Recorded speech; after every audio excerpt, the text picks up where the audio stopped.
essa relação aluno-professor mudou muito com o impacto da tecnologia. Antes você tinha um professor em cima de uma cátedra e hoje você tem uma relação mais horizontal. Quando foi que você sentiu esse impacto? Não, veja, a educação no Brasil e no mundo foi o que mais demorou a mudar.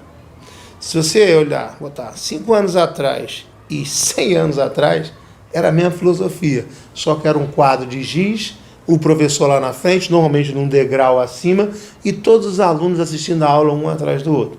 Se você olhar os últimos 100 anos, não mudou quase nada.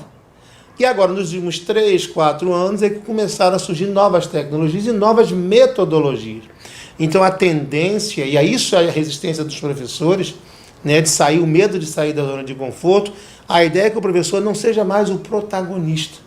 O professor vai ser um coadjuvante, um facilitador na sala de aula. Ele vai ajudar o aluno a aprender. O conteúdo hoje, qualquer pessoa encontra qualquer conteúdo na internet. Não há qualquer dificuldade de ter conteúdo de qualidade na internet. Então as pessoas não querem mais o conteúdo, as pessoas querem como é que eu aprendo esse conteúdo mais rápido. Uma curadoria. Uma curadoria, uma tutoria. Essa vai ser a função do professor. E ele vai ter que trocar com o aluno. Ele não vai poder mais colocar numa situação de superioridade em relação ao aluno. Não, eles vão trocar. E ambos vão aprender. O professor terá que ser um facilitador. Eu queria pegar um pouco também da tua experiência com relação ao impacto da tecnologia no mundo do trabalho. Sim. Nós temos um mundo que é líquido, para usar uma palavra de Bauman, mas na relação de trabalho, quando você vai se discutir isso cria uma série de dificuldades, porque a gente tem uma sociedade muito heterogênea. Tem pessoas que trabalham com tecnologia e tem pessoas que trabalham com quarto de cano. São coisas que não dá para comparar. Você vê um caminho sem volta, por exemplo, questões de mudanças na legislação trabalhista para esses laços entre empregado e empregador serem mais elásticos e flexíveis numa era pós-industrial, ou seja, passando daquela relação mais rígida para uma relação mais flexível, ou você acha que ainda nós temos que cumprir algumas etapas até chegar a esse ponto? Eu tenho dado algumas palestras falando da 4ª Revolução Industrial e do mundo do direito do trabalho, e eu me revelo uma preocupação muito grande. Por quê? O Brasil, principalmente, está muito atrasado, né, em qualificar, em preparar a sua mão de obra para o que está chegando e está chegando rapidamente. Então, com a 4ª Revolução Industrial, milhares de profissões que hoje existem vão deixar de existir. Mas, em compensação, outras milhares de profissões passarão a existir que hoje ainda não existem. Então, nós precisamos preparar essa mão de obra, precisamos requalificar. Por exemplo, a construção civil, nos próximos anos, ela vai ter um impacto muito grande. Porque hoje, com a impressora 3D, nós já temos em muitos lugares, né, já imprimindo prédios de 2, 3, 4 andares a um preço bem acessível. Então, a tendência é que essa tecnologia ela seja espalhada pelo mundo. Então, os profissionais da construção civil vão ter que ser requalificados. Nós não vamos precisar de tantos pedreiros, tantos eletricistas, tantos bombeiros hidráulicos. Então, esse vai ser um problema. Na parte de motoristas e de cobradores, de motorista de Uber, o carro automático, né, o carro automatizado, vai ser uma realidade em breve. Em alguns países da Europa já está acontecendo. Então, com isso, nós não vamos ter mais no futuro motorista de Uber, motorista de táxi, motorista de ônibus, de caminhão, porque vai ser tudo, o próprio computador vai dirigir e vai te levar de um ponto ao outro. Fala-se até que pode chegar à aviação, esse tipo de... Pode chegar até a aviação. Provavelmente os nossos filhos já não vão tirar mais carteira de motorista. Então, são profissões que tendem a acabar. E outras profissões vão surgir. E aí me preocupa que nós não estamos ainda na nossa educação, seja ensino fundamental, médio, superior, nós não estamos nos preocupando com isso. Nós ainda continuamos com uma taxa de analfabetismo monstruosa. Enquanto na China as crianças com 12, 13, 14 anos já estão estudando inteligência artificial, aqui no Brasil as pessoas nem sabem o que é isso, para que serve isso. Então, eu vejo com muita preocupação o futuro do trabalhador brasileiro, tendo em vista que as instituições ainda não estão preparando essa massa de mão de obra para o futuro. E mais, eu vou falar do trabalhador idoso. Nós estamos aí em vias de ter uma reforma da Previdência que provavelmente vai ser aprovada porque, segundo os especialistas, se não aprovar a reforma da Previdência, o Brasil quebra. Mas veja, se aprovar a reforma da Previdência, as pessoas vão ter que trabalhar mais para depois se aposentar. E aí a tecnologia acaba sendo, o avanço da tecnologia, a inovação acaba sendo um elemento para dificultar a vida do idoso. Porque conforme a gente vai ficando mais velho, gente, tem exceções, mas conforme as pessoas vão ficando mais velhas, elas vão se afastando um pouco da tecnologia. É muito comum, né, o seu pai, sua mãe, sua avó, meu filho, vai isso aqui no banco para mim, resolve isso aqui na internet. As pessoas não querem, as pessoas acabam se afastando um pouco da tecnologia. Isso não vai poder mais acontecer, porque se isso acontecer, serão os novos analfabetos. Os analfabetos do futuro não serão aqueles que não sabem ler e escrever. Os analfabetos do futuro serão aqueles que não sabem utilizar as ferramentas tecnológicas. E a pessoa vai ter que trabalhar até 65, 70 anos. Hoje ela já é discriminada a partir dos 50 anos. Imagine, né, que tipo de emprego ela vai conseguir aos 60, aos 65 anos. A preocupação não é nem pela regulação da relação de trabalho, é mais pela preparação. Pela preparação, pela mudança da cabeça do idoso. Então, por exemplo, de um trabalhador de uma forma geral e do próprio trabalhador idoso. Ele vai ter que continuar com o corpo ativo por mais tempo e com a mente ativa. Então, essa rejeição, veja, não é geral, eu não estou discriminando ninguém, mas é uma coisa que naturalmente acontece.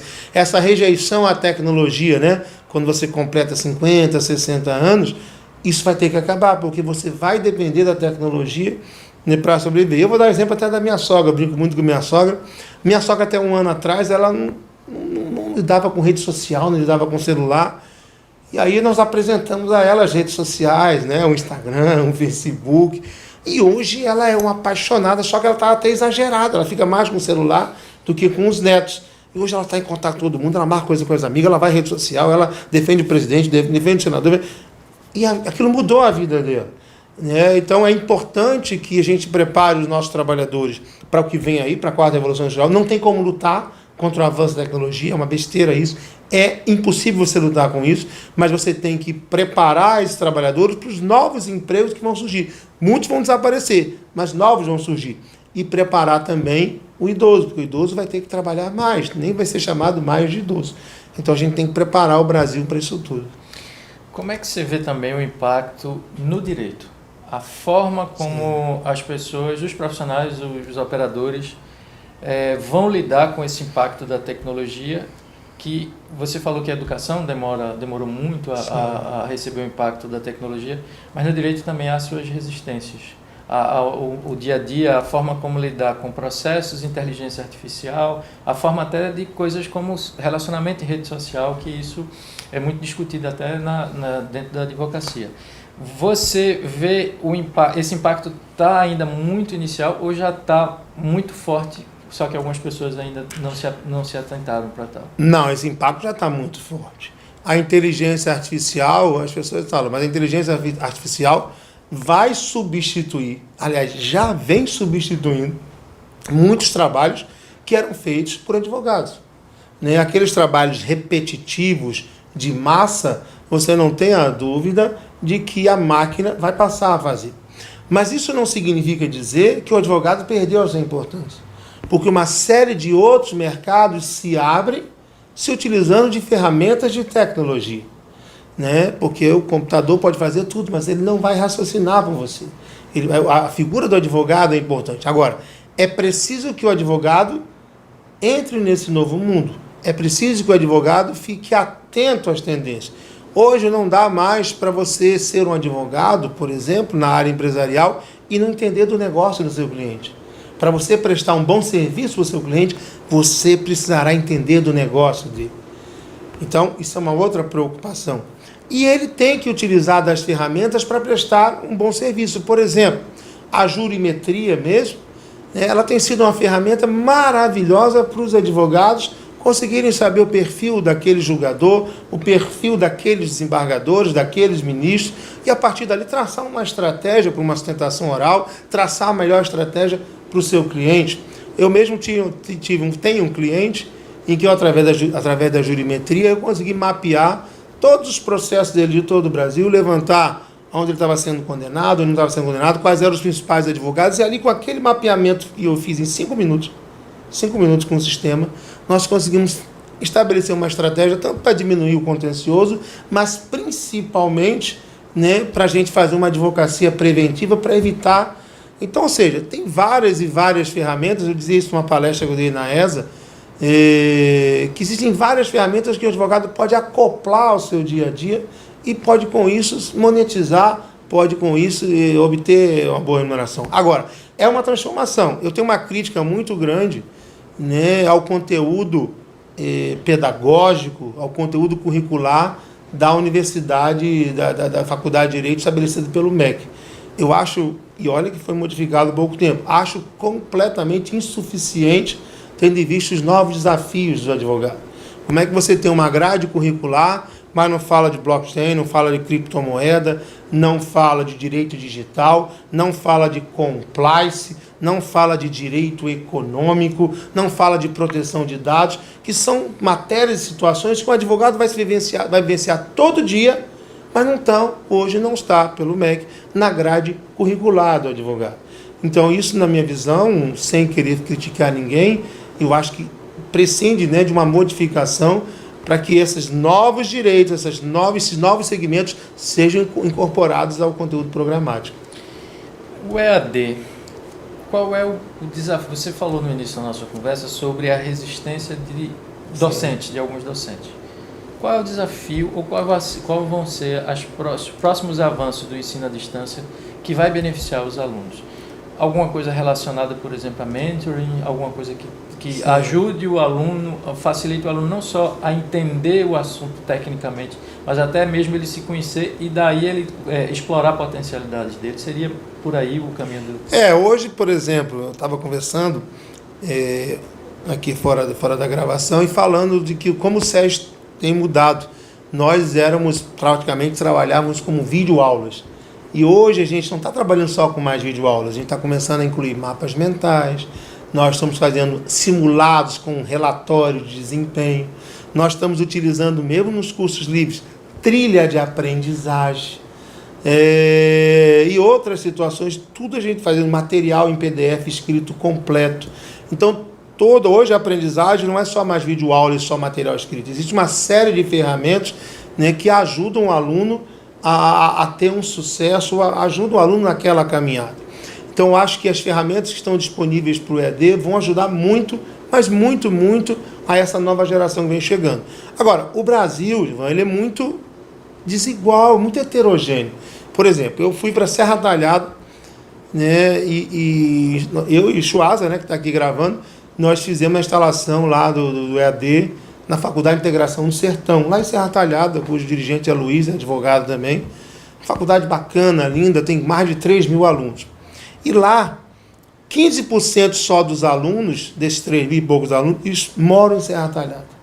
85% desses alunos moram em outros municípios, em 50 municípios aproximadamente, cuja distância vai de 10 quilômetros até 120 quilômetros. Então, tem alunos que todo dia rodam 70 quilômetros, 100 quilômetros, 120, 150 quilômetros por dia para assistir a aula. Qual é a ideia com o ensino híbrido? Ele vai continuar indo lá assistir aula, mas em vez de assistir 5 dias, por exemplo, ele vai assistir 2, ou ele vai assistir 3 presencialmente.